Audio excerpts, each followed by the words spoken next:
In the previous two concepts, we outlined a robust definition of privacy, which was proposed by Cynthia Dwork. In this concept, we're going to see what our privacy definition means from a hands-on sense, when we're actually playing around with PyTorch or NumPy or some statistical tool set or data set. In particular, we're going to first look at privacy in the context of a simple database.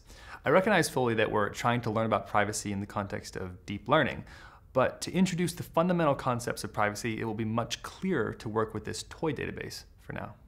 In particular, when I say a simple database, I mean a database with a single column and one row for each person. Let me show you with a short snippet of Python code.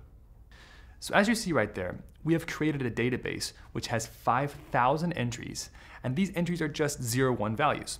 So it's just a big list of 0, 1 numbers. And even though this is just a list of 0, 1 numbers, I want you to think about this as a big database with one column, where this 0 or 1 corresponds to true or false. So a 1 in a specific row means that a person, say for example at row 5 or 10 or 20, has a certain property. And a 0 means that that person does not have a certain property. So for example, if this database were regarding cancer, a 1 might indicate that a person has cancer, and a 0 might indicate that an individual does not have cancer. What the actual property is, we're not too concerned about at the moment.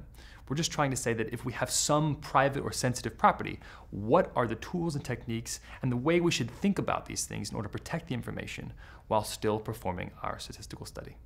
So how do we define privacy in the context of this example database?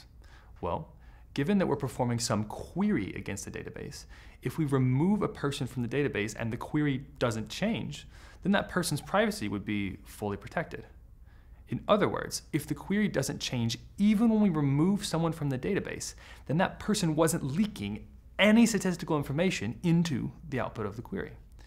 And now the big question: can we construct a query which doesn't change no matter who we remove from the database?